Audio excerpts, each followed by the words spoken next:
know if we stand together, their evil plans will fail. Your gift to AFA Action allows us to stay vigilant against their onslaught. And if you give this month, you'll receive access to the Cultural Institute video When Your Faith is Illegal by Frank Harbor on AFA Stream as our thanks. You can make your gift today at afaaction.net. Jenna Ellis in the morning on American Family Radio. I love talking about the things of God because of truth and the biblical worldview. The U.S. Constitution obligates our government to preserve and protect the rights that our founders recognize come from God, our Creator, not our government. I believe that Scripture in the Bible is very clear that God is the one that raised up each of you, and God has allowed us to be brought here to this specific moment in time. This is Jenna Ellis in the morning. Good morning. Good morning. It is Thursday, May 15th, and President Trump in Qatar announces the largest ever contract with Boeing. This coming from Fox Business. The White House said he signed an agreement with Qatar to generate an economic exchange worth at least $1.2 trillion. That figure includes economic deals totaling more than $250 billion between the U.S. and Qatar. The White House said that Boeing and GE Aerospace landed a deal with Qatar Airways worth $96 billion to acquire up to 210 Boeing 787 Dreamliners and 777X aircraft, which are powered by GE Aerospace engines. This marks the largest ever order for Boeing's wide-body aircraft, as well as the largest ever 747 order. This seems to be a little bit interesting coming in the news with everything else going on in the airline industry. But meanwhile, a poll with all of this going on and Trump securing these massive deals and Republicans being, very Trump is the art of the deal and going full speed ahead.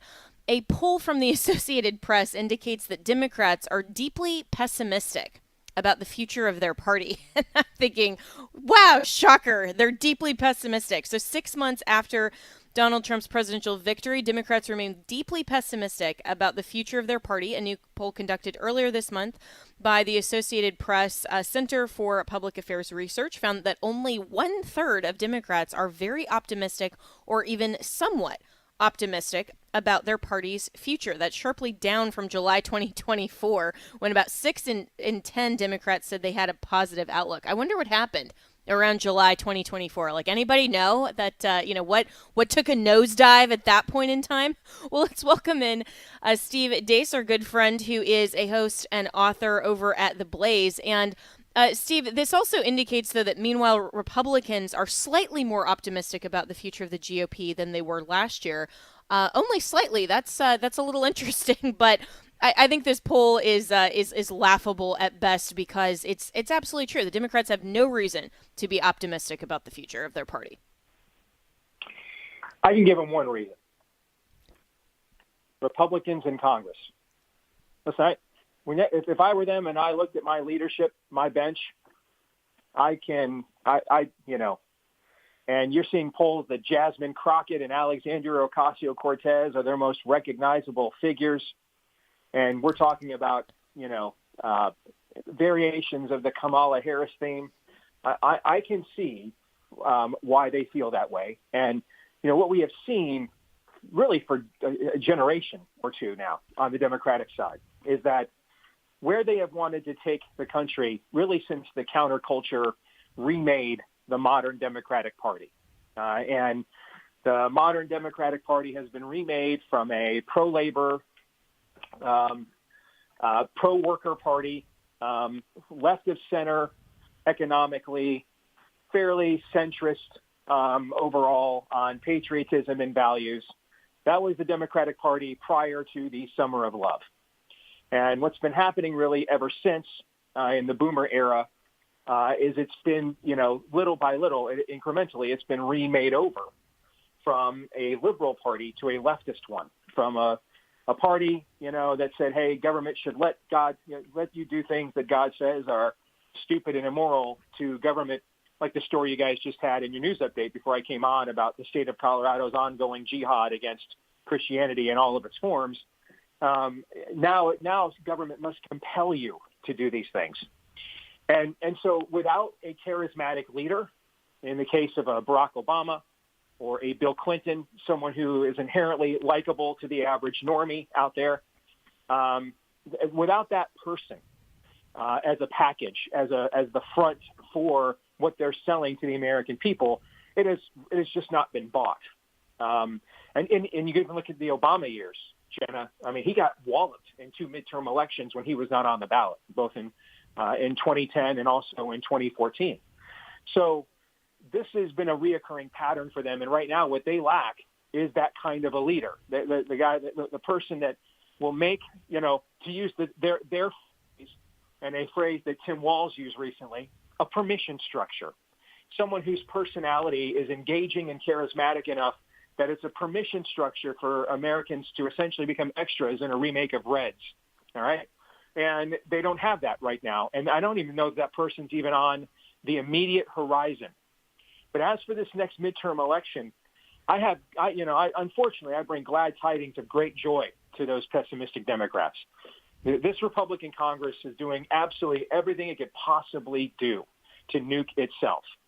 And it is doing everything it could possibly do to make Donald Trump a lame duck president essentially the first Wednesday of next November. So this is why you're also seeing Republicans are only slightly more optimistic than they were this time last summer, because they're seeing the same thing that I am seeing as well. And you're essentially seeing the president lead the country whenever he can, act unilaterally whenever he can, because, in sports a lot of times in this era, they sell these sweatshirts, your team against the world. It's really the Trump administration against the world, right? And there really is no wingman. I mean, Maverick's out there without Iceman. Okay, there's no wingman. There's nothing happening at the U.S. Congress whatsoever. They can't even bring themselves to work 5 days a week. The biggest argument they've had is who gets to vote and from when and from where. The only thing we're missing is Pedro telling us, "I will make all of your dreams come true," because this stuff is high school. So well said. And actually, I was talking with a friend the other day about how politics and everything that goes on in campaigning and in the political world is really just high school all over again, except that I was homeschooled and didn't have to go through that the first time. So it's like I'm experiencing that for the first time. But Steve, I think that you bring a sobering moment back to the GOP, because as the Democrats are on their heels in the most obvious way, because they don't have a spokesperson, they don't have a cohesive message, they don't have anything to run on except hating Trump, which really has not worked for them. It's spectacularly failed. The only thing that the GOP is not doing is getting it together, because Congress, and I had several members of Congress on the show yesterday and talking about the big beautiful bill and what exactly is going on. Why aren't you guys codifying anything? And the conference altogether is just not coordinated. And so Representative Marlin Stutzman, who is one of my guests, was saying even defunding Planned Parenthood, which should be a priority, and I agree with him. He said, that can't even be a standalone bill at the moment, because probably at least 6 or 7 Republicans, along with the GOP conference in the House, would vote it down. I mean, that's the state of the GOP right now, and that's frankly disgusting. It is. And one of the things we talk a lot in my circles about privately and publicly is how much clout and whether or not the president, how much could he really put his thumb on the scale with this Republican Congress. And I cannot excuse too many of the president's primary endorsements. Listen, for every Ron DeSantis, which we probably never would have gotten as governor of Florida without Trump's endorsement in his first race. For every one of those, there's at least 3 or 4 endorsements that Trump has made in GOP primaries that are just, they're self-cannibalizing, particularly with his DC endorsement. So I can't apply what I'm about to say to that. I think that's a separate matter. And one day, on my list of questions to ask Jesus one day, I'm going to ask, why did Trump endorse so many of these terrible people in primaries, where that's where he had the clout, unquestionably, to just, rid us of many of these people and rid himself of that. But in terms of what goes on in D.C., I think a dynamic that a lot of people don't understand. Right now, there's about 3 times more people that are members of this Bill Kristol Main Street Caucus than the Freedom Caucus. It's at least 3 times, might even be 4 times more members. And I think people don't understand the environment and the culture in D.C. So if Trump were to go on Truth Social and call out every single one, including my U.S. Senator, Charles Grassley, who yesterday or 2 days ago voted against codifying the Doge cuts, or came out as a coalition against codifying the Doge cuts, even just minimal cuts of waste, fraud, and abuse, the kind of stuff that people like you and I were saying in January, hey, these are nice tokens and talking points, but this isn't going to put a dent in the debt. You can't get 26 Republican senators and members of Congress to even to agree to that. Okay, so let's say Trump decided when he got back here from Qatar, he's going to the mattresses against these. Many of these people are so entrenched that they're so protected by the GOP primary voter as incumbents that are just used to voting for the same swine. The dog returns to its own vomit over and over again. Lindsey Graham in South Carolina, Charles Grassley in my state. I mean, we have moved our state precipitously to the red in ways I couldn't even have been optimistic about when we started this 15 years ago, Jenna. And we still have not been able to penetrate the federal election primary voter here in Iowa. We can't even do it here. Right? So just the same people over and over again, no matter what, over and over again. Okay. Let's say he went after those folks. They're so entrenched. Number one, I don't know how much immediate pressure would be felt. But if they did start to feel it, you know what they do? Just retire. I think people don't understand all the things that they enjoy under the table now, side pieces, grift. They just get it all legally. I mean, there are law firms and lobbyist firms just all throughout K Street that would just gladly welcome in. Hey, they would get a helmet sticker. They'd get their version of a well done, good and faithful servant. You stood in the gap for the special interests. And I think your home state of Florida, where you live now, is an excellent example of this. What's going on in your state right now is a bunch of Republicans who never wanted to do the stuff we wanted to do that Ron DeSantis finally did. They're trying to kamikaze your entire state because they really got into this, most of them did, to be somebody and not do something. And the somebody they wanted to be was the sugar lobby's biggest pimp, the icky sticky, the chronic, wacky tobacco's biggest prostitute. That's what they really wanted to do. And so now the minute that they thought because he lost, a primary to Trump, that he was politically weakened, he's about to be term limited out, they essentially tried to kamikaze, and they're doing it right now in real time, kamikaze everything.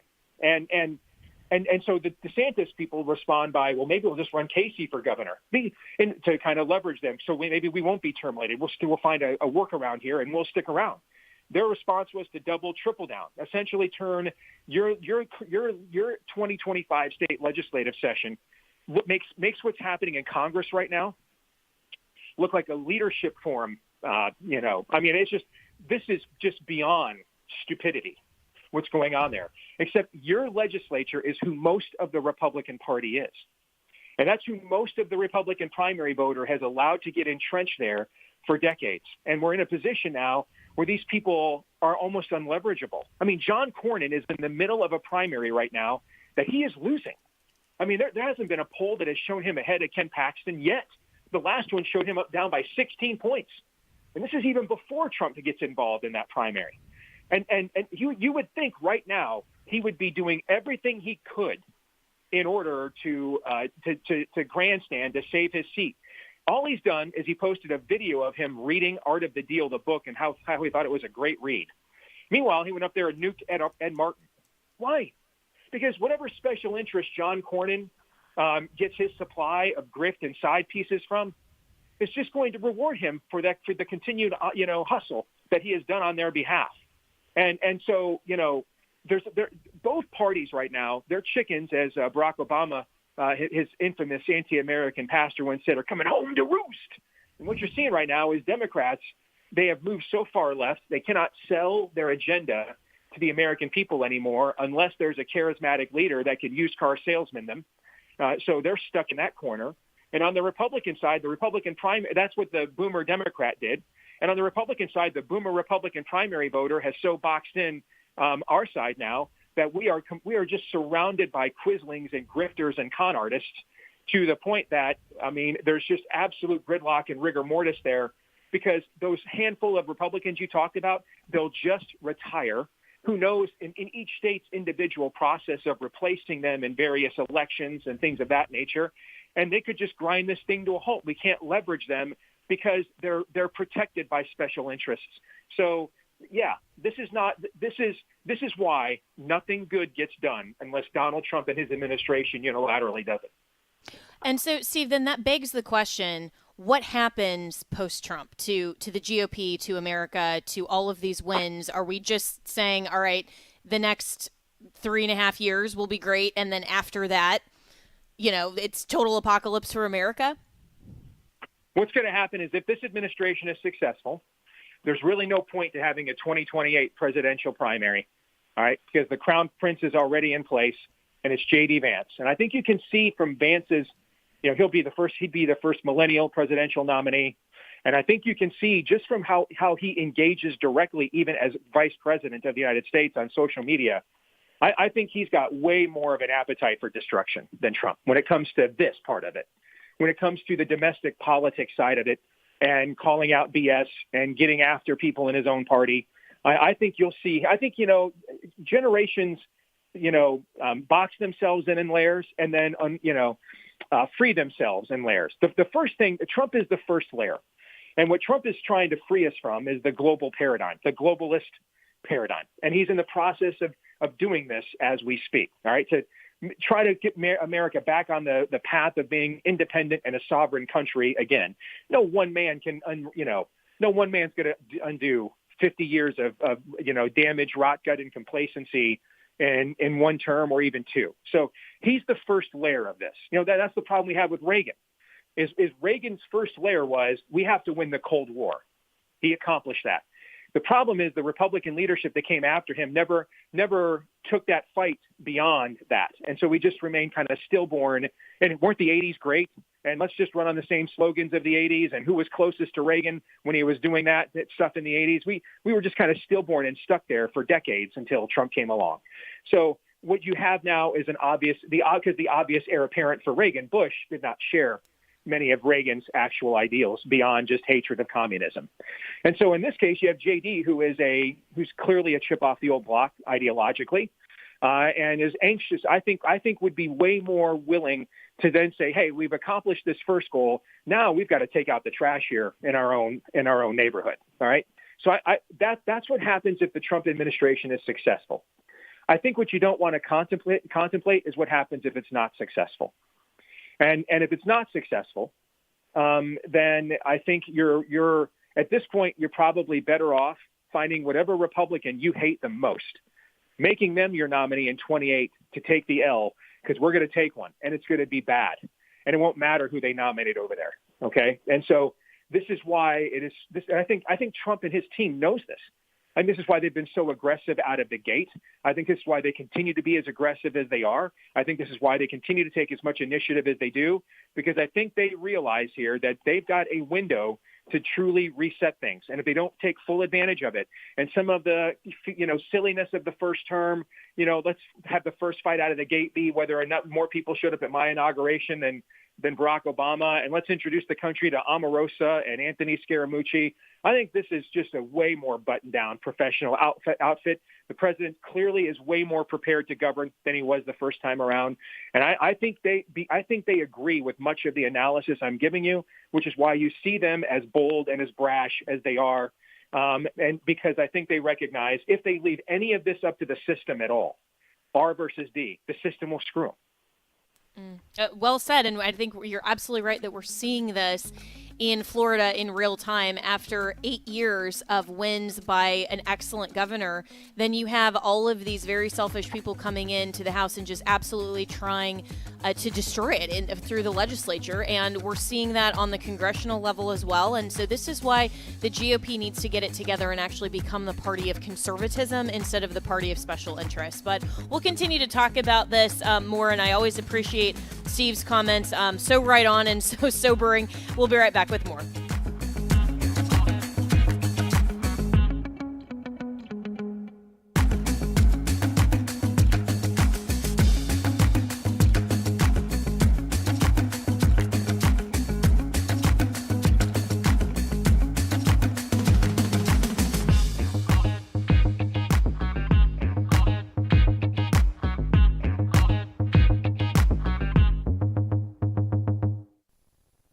This is Abraham Hamilton III with AFR, and we're sending Bibles. Here's Michael with Bible League International. Abraham, your listeners, they have beautiful feet. Isaiah 52 says it best. How beautiful are the feet of those that send good news. We've spent the last few weeks telling you about the incredible need for God's Word all over the continent of Africa, the part of the world where Christianity is growing in the greatest numbers, and yet 9 of 10 new believers go without what is so basic to the Christian faith, and that's simply having a Bible. But oh, the joy that comes when they finally receive God's Word. There's another lady who took the Bible and she kissed the Bible several times, crying.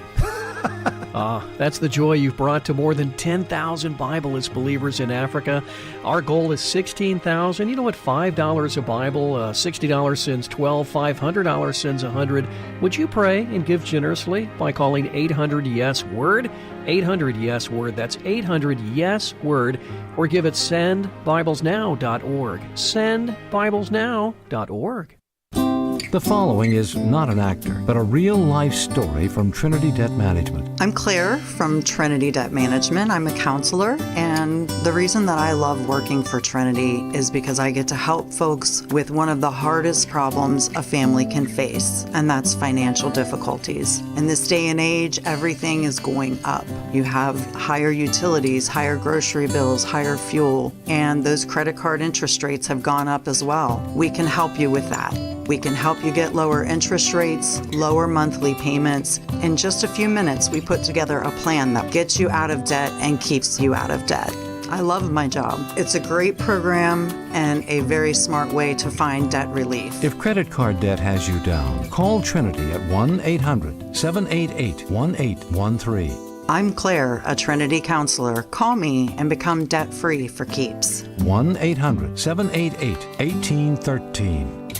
Hello, Americans. I'm Todd Starnes. Stand by for news and commentary next. There's big trouble brewing in the Commonwealth of Massachusetts. They've long had a history of cracking down on religious liberty. Roger Williams was banished from Massachusetts in 1635 for speaking out against the Church of England.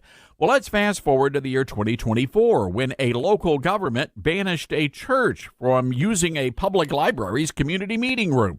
The town also ordered the local newspaper to remove an ad promoting the church Bible study. American Center for Law and Justice is representing the church. They have a long-standing policy of not naming plaintiffs or defendants until lawsuits have actually been filed, so I'm not able to share the particulars. But when the church was banned from holding a Bible study in the community room at the library, they decided to meet in the town park on the grass, but town leaders objected. Both are instances of egregious violations of the Constitution, and I will keep you updated on this story. I'm Todd Starnes.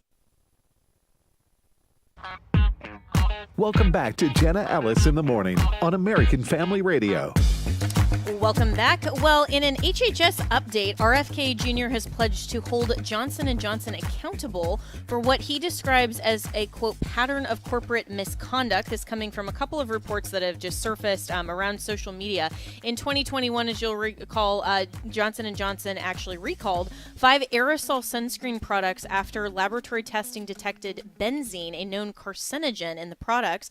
RFK has claimed, according to reports, that Johnson & Johnson continue to generate significant revenue from cancer treatment, which is used to treat blood cancers that were linked to benzene exposure. He highlights this as an example of corporate hypocrisy, where the company profits from both causing and then treating cancer.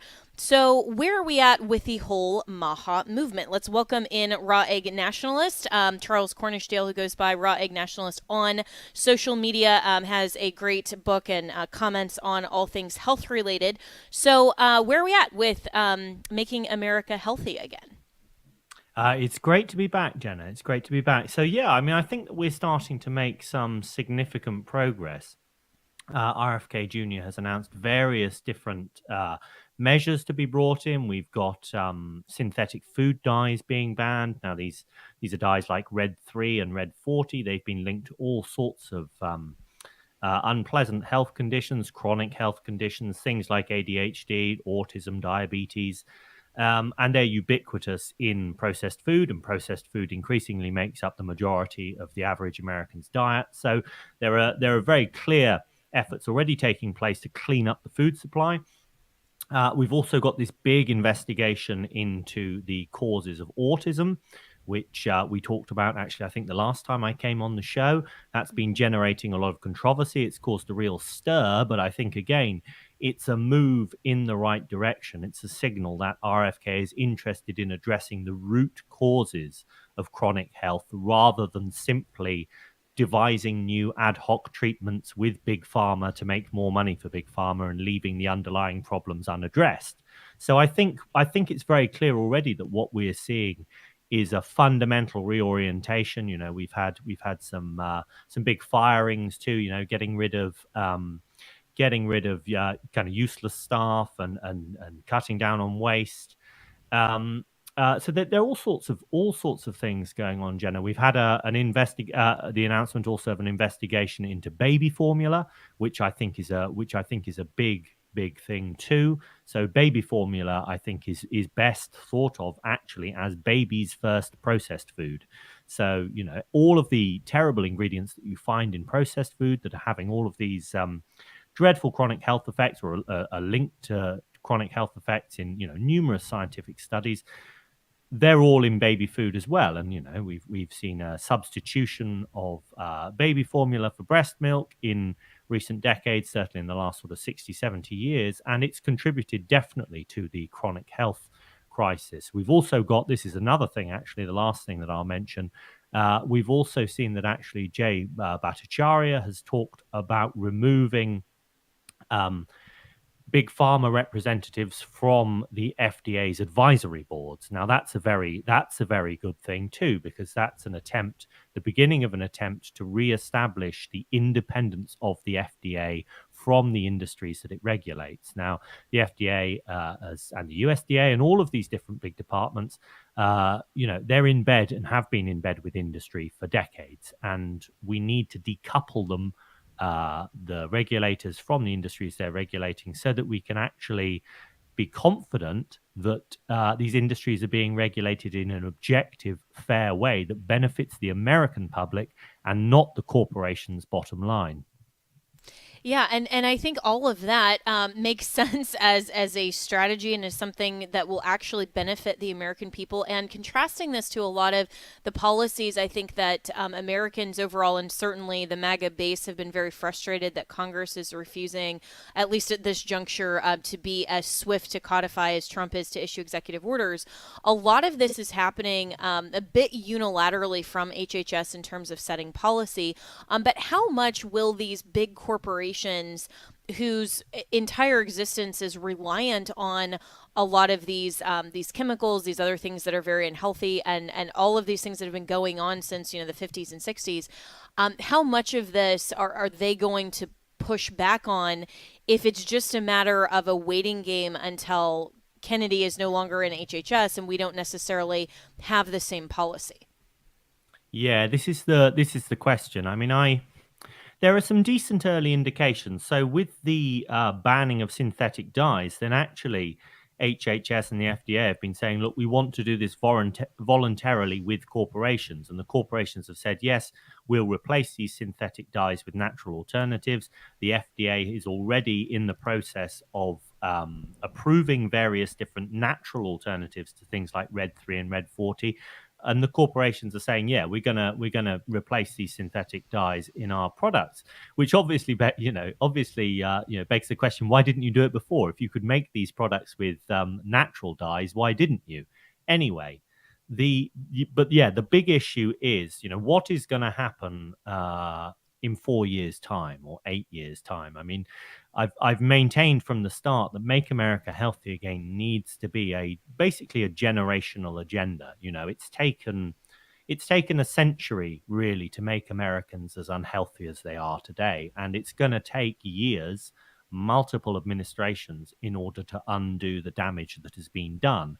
And so I think already RFK and the Trump administration more broadly, they need to be thinking about setting a generational agenda. They need to be thinking about how they can ensure that the good that is done in these 4 years isn't undone straight away. Because yes, as you say, these corporations could just play a waiting game. They could just play for time and stall, and then 4 years is up and there's a different administration, and suddenly Make America Healthy Again isn't so much on the agenda and it's all just forgotten. And that would be a big shame. Yeah, and so of course, I'm speaking with Raw Egg Nationalist, who you can follow on X at BabyGravy9 is the handle there, and he is an author and writes prolifically on all of these health topics. This begs the question then, is this really a bipartisan issue? I mean, it should be. It should be something that is objectively not political, the health and well-being of the constituency of a country and our food supply, all of these things. But do the Democrats, if they are ever to get in power again, and we'll see that as early as the midterms next year, whether they take back the House or the Senate in terms of a majority, but even potentially the White House in another 3.5 years, where is their current buy-in? I mean, absent just the political hostility toward Kennedy himself and obviously Trump, as far as the movement itself goes, do Democrats have any sort of buy-in to make America healthy? Well, I mean, I think that the political hostility towards RFK Jr. actually is very important, because I think it's really, he is a turncoat to Democrats. And so it's personal in that regard. And I think for a lot of them, then they simply won't countenance the idea of getting on board with the Make America Healthy Again agenda, because it's Kennedy and because he is historically a Democrat. He's from a great Democrat family, Democrat president. He was denounced by his own family during the presidential campaign. So that is a big part of it. That's really clouding the judgment, I think, of Democrats, blinding them to the essentially non-partisan nature of the health of the nation. And certainly, I mean, during the presidential campaign, then there was no alternative. There was no Democrat answer to the Make America Healthy Again agenda. It was just totally a Trump-Kennedy platform.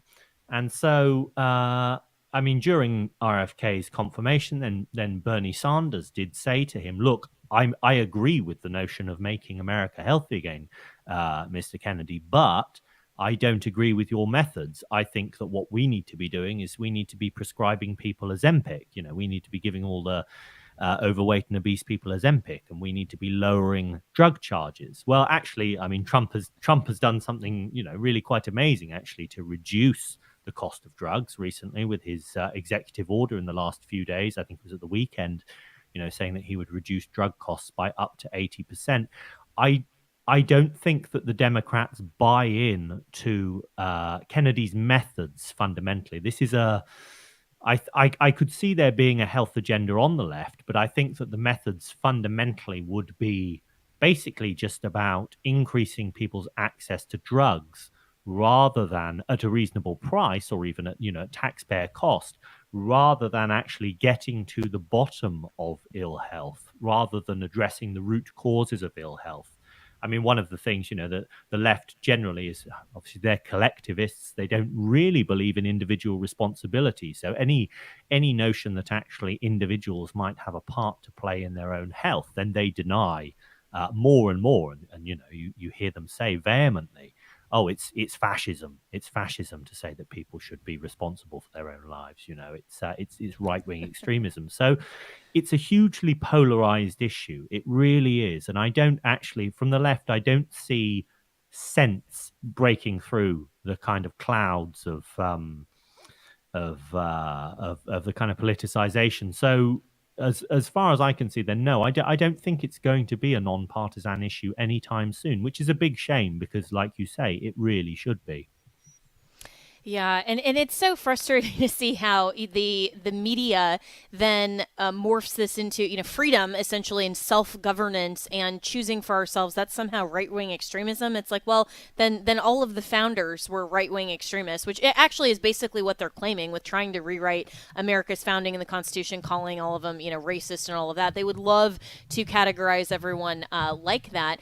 But the bottom line here is that HHS and Kennedy really need to make a lot of headway in the next 3.5 years so that there is a really good carving out of this kind of strategy before the 2028 presidential election, regardless of which party is in power at that point. I mean, these are things that are central to the health and genuinely safety of Americans. And like you said, I mean, I don't think that the goal and the emphasis should be to get lower drug prices and just have so many drugs accessible to Americans. It should be finding the root cause and actually solving some of these problems. But it'll be interesting to see how far we get in the next 3.5 years. And of course, always appreciate the updates from Raw Egg Nationalists.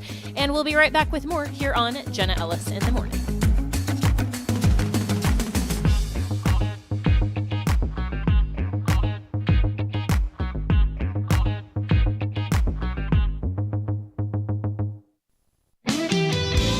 The Antichrist isn't going to appear at the beginning of the 7 years of tribulation as a baby.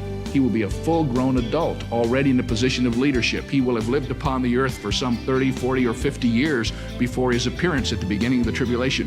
He may already be alive. Join Dr. David Jeremiah for his series, Escape the Coming Night, next time on Turning Point. 5:30 a.m. and 7 p.m. Central on American Family Radio. Wall Builders is dedicated to revealing the truth behind America's founding. Here's Tim Barton, president of Wall Builders. Our goal here at Wall Builders is to present America's forgotten history and heroes, emphasizing the religious, moral, and constitutional heritage and foundation of our nation. Today, so few people recognize what has made this nation really the most successful, prosperous nation in the history of the world. It's a biblical foundation. Listen to Wall Builders Live, Sunday mornings at 11:30 Central on American Family Radio. The 10 Commandments are the foundation of a life that pleases God. God gave us rules because rules can keep us safe from danger. They help us to know what is right and wrong. They are God's word.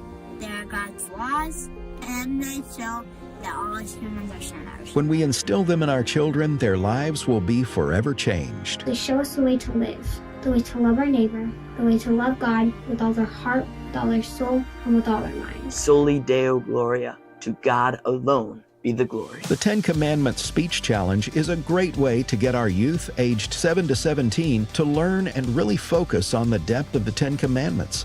All they have to do is write and present a 3 to 5 minute speech on why the 10 Commandments are important, with special emphasis on the first commandment.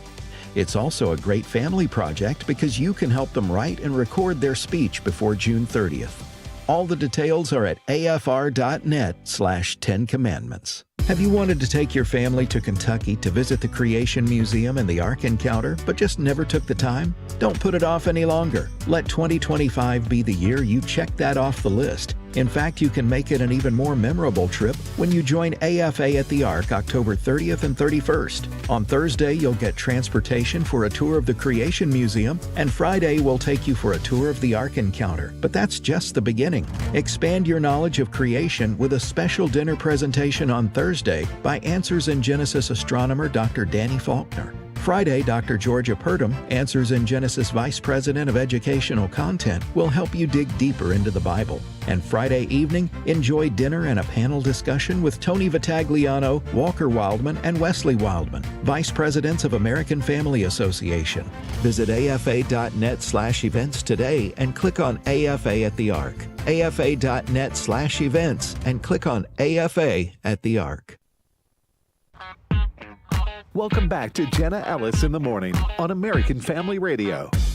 Welcome back. Let's turn to a couple of legal topics now. First, the Supreme Court is hearing arguments today on a long simmering issue. This coming from NBC News. Birthright citizenship dispute at the Supreme Court has broad implications for Trump's agenda. So individual federal judges who block policies nationwide, these nationwide injunctions, is taking center stage today in oral arguments. And so the court is not actually looking at the birthright citizenship issue specifically. Instead, it will focus on the power of judges to block presidential policies across the country. And the question for now is focusing only on whether lower court judges had the authority to block these executive policies nationwide, as 3 different district court judges did in 3 different cases. So let's welcome in Gerard Folletti, who is the founder of the Lawfare Project. And Gerard, I kind of have hope that the current majority of the Supreme Court is taking more of a judicial restraint tack here by addressing what I think is initially the threshold question here before they even get into the merit of the policy. It's whether or not the judiciary actually has the constitutional power to adjudicate a power that's constitutionally given to the executive. And so I see this as more of a separation of powers issue and maybe, just maybe, restraining the judiciary into their actual Article 3 authority. I think you're right in part. I think there is a lot to be said that the Supreme Court will be looking this term at the separation of powers at Article 2 and Article 3 and saying what is within the broad purview of the executive and what limits the courts should have in trying to stop what the president is doing when lawsuits are filed. I do tend to think that will come up more in the context of deportations and enforcement of immigration law. I think that when it comes to this 14th Amendment argument, they are looking at this as more of a proper exercise of judicial power, but the question really is whether courts should have the power to issue these nationwide injunctions, whether that's going too far and whether there's a better way to do it. And in looking at the answers, I think the Supreme Court will be guided by past precedent and the previous use of these nationwide injunctions, which have also seen good uses. So it's not going to be an easy question today. And that's really fascinating. So what can we expect then from the differing arguments? I mean, just from the practical application, which is to, if the court allows lower district judges to issue these nationwide injunctions, that would thwart Trump's policy. So I can imagine that the three leftists on the court will be very eager to keep that in place. But where do you anticipate the court, at least in its questioning, is going to go in terms of balancing this issue?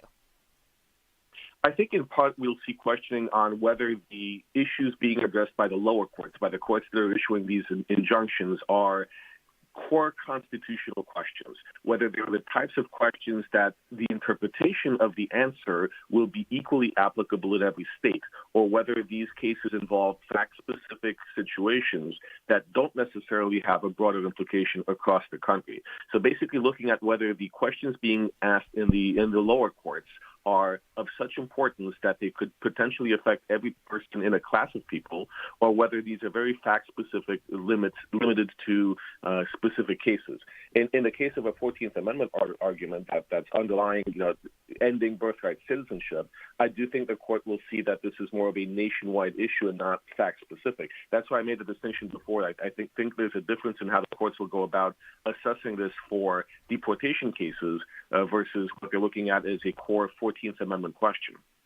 So is it possible then that we will get out of this opinion some kind of test or at least requirement that a judge who has this type of opportunity on a fact-specific level in the future will then have to first make a determination of whether there are implications nationwide before then issuing an injunction, and then that determination and however the court opines whether that's a yes or that's a no, then that can then become kind of the fact-specific appellate issue? I mean, are we looking at perhaps some sort of a test out of the Supreme Court? I think we may see something similar at the end of the day when the opinion is actually issued. I think we may see something akin to presidential immunity in the sense that we will get some more language from the Supreme Court clarifying what factors courts should look at when determining whether to impose a nationwide injunction. But as with presidential immunity, I think that it will leave a lot of questions open. So it will not be the end-all answer. But I do see the Supreme Court is looking to categorize what types of cases are ripe for these nationwide injunctions and which ones are better left to be adjudicated individually and stay in the local district or stay in the circuit. And this is fascinating. I'm speaking with Gerard Folletti, who is the founder of the Lawfare Project, on this issue coming before the Supreme Court today, Thursday, and the oral arguments that will happen at the Supreme Court. And do you think that there will be potentially some broader commentary on the issue of judicial ability to adjudicate? I mean, things that are or things that are non-justiciable issues. I mean, like commenting specifically on executive policy, because the American people, by virtue of voting in Donald Trump, have said we want to vest the Trump administration and the president personally, because obviously, as you know, Article 2 vests the authority in a president of the United States, not just his administration and all of those people, but in a president. We have chosen Donald Trump to be that person. And so when he executes policy according to the powers that are given to him by virtue of Article 2. It's not for the Supreme Court to second guess the policy. It's only whether or not he can exercise a power or actually has it in a specific way. So it's a can versus should question, and should, of course, being the policy question. That's the political question doctrine. But will we see, do you think, any of that type of conversation, largely trying to at least parse when it comes to the executive? What is fully within the executive purview, and confining some of these rogue judges that are just going well beyond their scope? Like, I'm thinking of this Judge Boasberg, who literally told the plane to turn around. It was carrying the Tren de Aragua members, and somehow thought that that he actually had the judicial authority to do that. Are we going to see some of those broader questions at least commented on or potentially resolved in this opinion? I think they may be commented on, but I don't think that they'll be the crux of today's arguments. I think that, unfortunately, for those of us who'd like more resolution as to the powers of the presidency that are non-justiciable or that should not bear the level of scrutiny that has been brought to bear, these cases, the 14th Amendment cases, the birthright cases, are not the best vehicle, because here you're looking at the president interpreting a law. You're not looking at a policy decision. You're looking. Deportations are a policy decision. You're acting on a law that's been passed and deciding, as Secretary Rubio has done, that certain standards must be met in order to be in this country. That is something that is more of a political question. When you're interpreting the 14th Amendment, that's a legal question. I don't think you're going to get into that distinction today, where the courts are going too far into the political questions. But I do think that we'll start getting that distinction in the parallel cases that will inevitably make their way up to the Supreme Court, which are these deportation cases. And I'm speaking with Gerard Folletti, who is the founder of the Lawfare Project. You can follow him at Gerard Folletti on X. And so those oral arguments are going to begin today at 10 a.m. Eastern. You can always listen to them now live if you're interested in this case, and I always am, and so listen to as many of the arguments as I can, which I love that they actually stream it live now. But Gerard, I want to turn to another question and another legal issue, and so this is coming from CNN, that new book, and they're of course referring to Jake Tapper's book, that somehow now he's just aghast that Joe Biden was apparently not mentally competent while in office, and he's utterly shocked because Jake Tapper, of course, had absolutely no idea, like any of us, before now. But so I find the hyperbole just absolutely hilarious from CNN. But new book, Jake Tapper's book, reveals how Biden's inner circle kept the cabinet from him in his final 2 years of the presidency.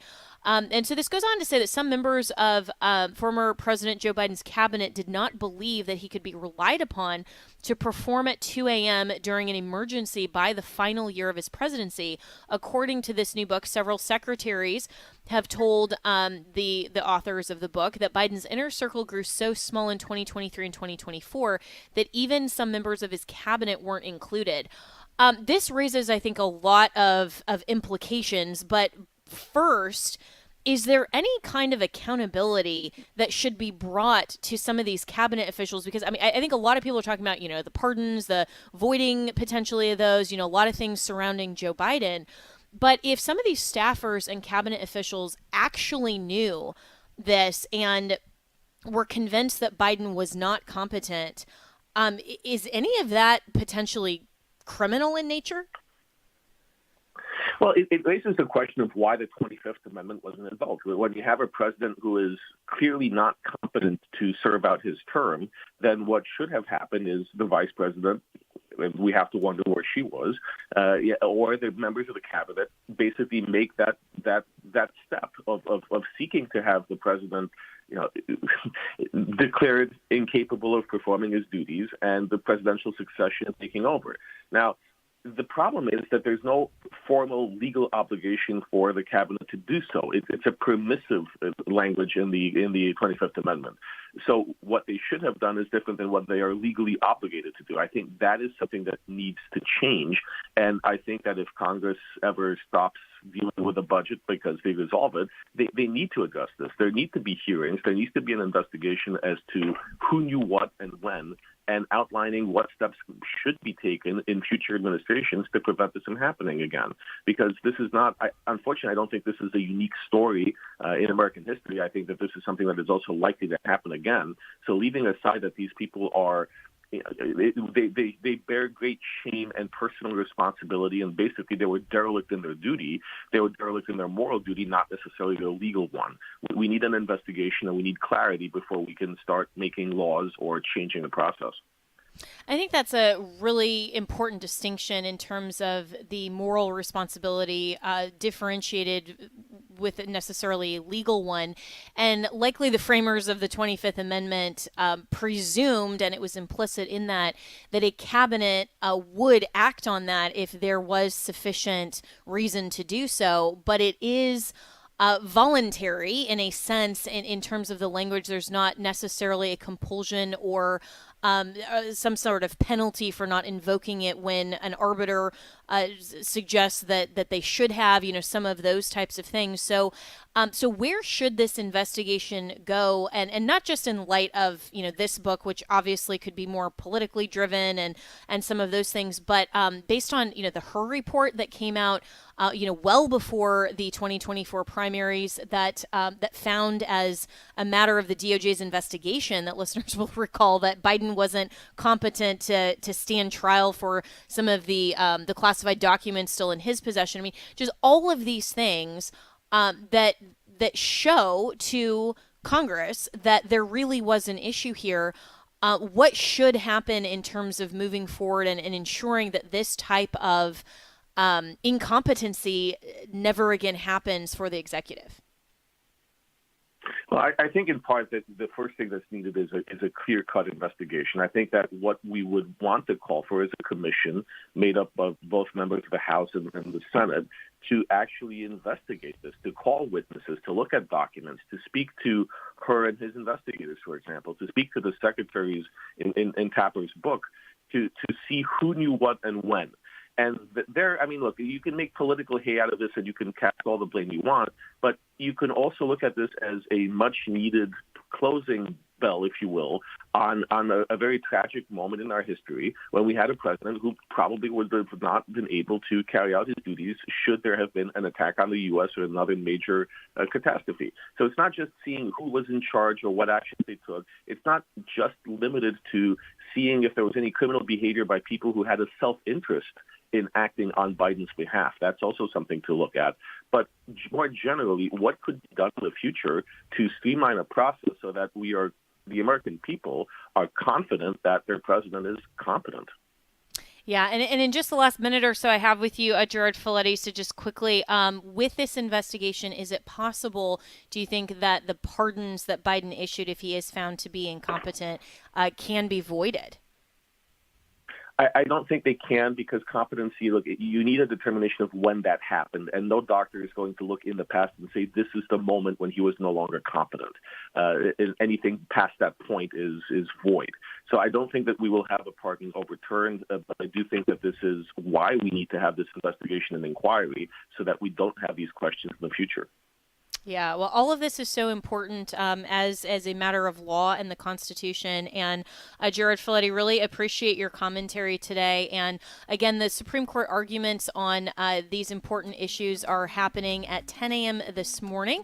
And as always, you can reach me and my team, Jenna, at afr.net. And don't forget to tune in tomorrow, each and every Friday, to On Demand, our AFR exclusive podcast, where we do a deeper dive into issues and topics that you care about with guests that you'd like to hear from. So you can also email me, Jenna, at afr.net, to suggest those topics. And so even though I had been out 2 weeks previously, we are back at the podcast starting tomorrow. So definitely tune in at afr.net. Click the icon or the link for podcasts, and you can find On Demand.